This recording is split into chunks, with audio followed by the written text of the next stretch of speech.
तरह से प्रत्याशी लगातार 5 साल से ये इंतजार कर रहे थे कि चुनाव का दौर कब आए।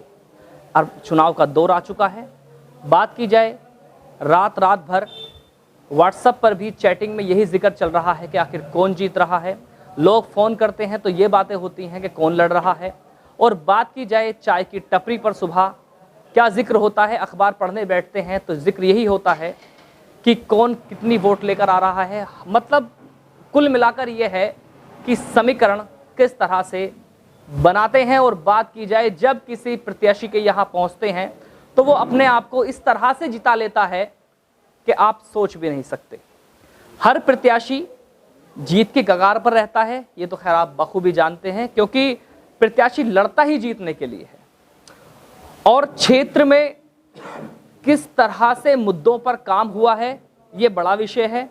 और विषय के साथ में कि आज हमारे साथ एक ऐसे प्रत्याशी मौजूद हैं जो 1626 वोट लाकर पिछली बार रह गए थे, लेकिन अब इनको कितना समर्थन मिल रहा है और इस समर्थन के साथ साथ ये इस चुनाव को कैसे जीत पाएंगे, ये बड़ा विषय है। चलिए, इस वक्त हमारे साथ बने हुए हैं हाजी रफीक। हाजी रफीक जी, आप इस बार चुनाव में हैं और पिछली बार भी चुनाव में रहे हैं और काफ़ी अच्छी वोट बैंक आपका रहा है। आपसे ये जानना चाहेंगे कि बड़ा सवाल जो है ये, अभी आपका एक इंटरव्यू चल रहा था, उस दौरान मैंने देखा कि आपने कहा कि चुनाव होते हैं और जीत जाते हैं और नाली खरंजों पर ही चुनाव जो है 5 साल बीत जाते हैं, ये आपने कहा। तो इसी पर हम चर्चा करते हैं। क्या नाली खरंजे बना देना ही विकास है? क्योंकि एक डायरी है और उसमें बहुत सारे विकास गिनाए गए हैं 5 साल के। देखिए, विकास या विकास का मुद्दा सिर्फ नाली खरंजों पे नहीं है। जो भी कस्बे का जिम्मेदार बनता है उसकी जिम्मेदारी इस जनता की भी होती है। आज जो हमारी जनता, हमारे कस्बे के जितने भी नागरिक हैं वो बेरोजगार 90% घूम रहे हैं बच्चे हमारे। अच्छा, ये सवाल आपने कहा कि बेरोजगार घूम रहे हैं, आखिर इसका कारण क्या है कि हमारे क्षेत्र का जो युवा है वो बेरोजगार है? इसका कारण ये है, जो भी अब तक हमारे जिम्मेदार बने हैं उन्होंने हमारे कस्बे के बच्चों को या हमारे कस्बे के कॉलेजों को जाकर नहीं देखा। अगर हमारे बच्चों की तालीम का मयार बढ़िया होता, तालीम बढ़िया होती, तो आज हमारे कस्बे की तस्वीर अलग होती। जैसे कि हमारे पूरे कस्बे में आज भी कोई आईपीएस या पीसीएस अधिकारी नहीं है। ये अब 5-4 सालों में ये मयार बढ़ा है, जो हमारे कुछ बच्चे दासने के डॉक्टर बने हैं। मेरे भी जिसमें 3 बेटे, 3 भतीजे, 4 बल्कि डॉक्टर बने हैं। और मेरी कोशिश है इसीलिए दासने के हर बच्चे की मदद करने का, उनको इसका लाभ देने का, और इंशाअल्लाह देंगे। हम बच्चों को तालीम इसीलिए दे रहे हैं, इसीलिए डॉक्टर बना रहे हैं कि हमारे बच्चे कौम की खिदमत करें। Very good. तो हम चाहते ही हैं। ये बात की जाए आपसे कि पिछले चुनाव पर आते हैं हम लौट करके, कि पिछली बार मैदान में आप भी थे और आपके खानदान में से 4 लोग थे, और एक प्रत्याशी ऐसे हैं कि अभी उनका कुछ पता नहीं है, लेकिन अगर उनसे बात होती है तो कहते हैं कि हाँ मैं चुनाव में आऊँगा, लेकिन कहीं ना कहीं बात ये भी चलती है कि वो आपको समर्थन भी दे रहे हैं। क्या ये सच है? देखिए, वो मेरा भतीजा है, मैं उसका चीचा लगता हूँ। उसका और मेरा कोई ऐसा मसला नहीं है।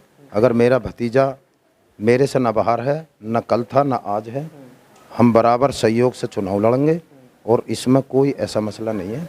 वो तन मन धन से मैं उनके साथ हूँ, वो मेरे साथ। समीकरण क्या कहता है आपका? समीकरण इंशाल्लाह चुनाव हम जीत रहे हैं। कैसे इस बार हम चुनाव ऐसे जीत रहे हैं, पिछली बार हमारे वार्डों में 1400 वोट दिया।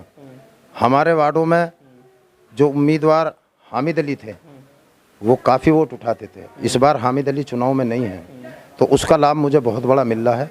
पूरे जनता के कस्बे से उनका प्यार मुझे मिल रहा है और इंशाल्लाह मिलता रहेगा, क्योंकि मैंने पीछे मेंबर रह के भी अपने वार्डों में विकास किया है और मजबूती से विकास किया है, और इंशाल्लाह उसका लाभ मुझे मिलेगा। अच्छा, अगर आप मान ले आप जीत जाते हैं तो आप सबसे पहले किन मुद्दों पर कार्य करेंगे? सबसे पहले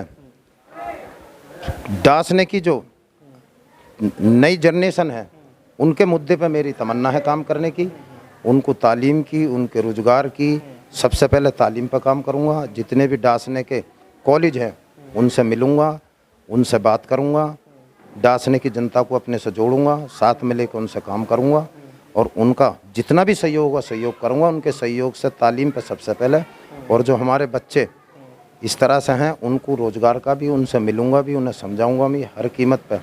अपनी जितनी भी माँ बहनें बच्चे हैं सबसे पहले उस समस्या पर काम करूँगा। चलिए, क्या संदेश देना चाहते हैं आज हमारे चैनल के माध्यम से? तुम्हारे चैनल के माध्यम से मैं संदेश देना चाहता हूँ कि डासना अब तक जितना पछड़ा है उसे बहुत आगे ले जाना चाहता हूँ और इंशाल्लाह आगे लेकर जाकर रहूँगा। मुझे जनता का प्यार मिल रहा है और मैं चुनाव जीतूँगा और इसे इंशाल्लाह आगे बढ़ाऊँगा। चलिए, एक सवाल इनसे और भी कर लेते हैं कि आखिर में हमें याद ही आ गया। हाजी जी, आपसे ये जानना चाहते हैं कि 5 साल हो गए और आप जो ऐसे पुल क्रॉस करेंगे और मखदूम साहब से पहले कब्रिस्तान की तरफ का रास्ता जाता है जो IMS कॉलेज पर जाकर हाईवे पे निकल जाता है। 5 साल पहले वो बना था कभी, और अब 5 साल पूरे होने जा रहे हैं, टूटा रहा। आप भी कभी निकले होंगे उस पर, खूब निकले होंगे। तो इसकी मरम्मत 1-2 साल पहले हो जानी चाहिए थी या नहीं? और दूसरी बात यह है कि उसकी मरम्मत अब क्यों कराई जाती है?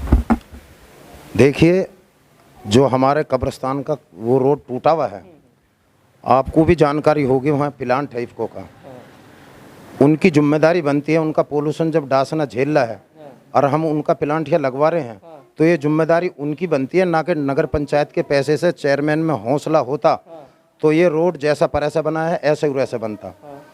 अभी तक सच्चाई में या तो इन्हें इल्म नहीं है या इन्हें हौसला नहीं है। हमारे यहाँ 2 टाउनशिप बननी है, सन सिटी और वेब सिटी। उनको लाइसेंस जिस टाइम होता है सरकार से तो सबसे पहले उन्हें जिम्मेदारी दी जाती है कि जिस कस्बे जिस गांव की ज़मीन है उनके विकास की जिम्मेदारी उन लोगों की है। आज तक ना कोई हमारा जिम्मेदार रहा है वहाँ, ना कोई कराया है। आप चाहे आपके चैनल से कहना चाहता हूँ मैं कि आप जाकर उन गाँवों को जाकर देख लें।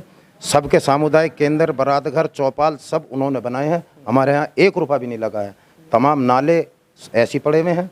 अगर हमें इंशाल्लाह मौका मिला तो उन्हीं लोगों से हम इस डासने का विकास कराएंगे और इसी प्लांट से इसको तो सब कुछ बन चुका है। जो लिस्ट आई है कि विकास की गंगा बह चुकी है, ये सब फर्जी लिस्ट है। असली लिस्ट आप मांग लें नगर पंचायत से, आपके सामने आ जाएगी कहाँ कहाँ विकास हुआ है। मौके पे भी है, आप मौके पर चल के देख लें और उनसे उसकी लिस्ट मांग लें नगर पंचायत के ईओ से।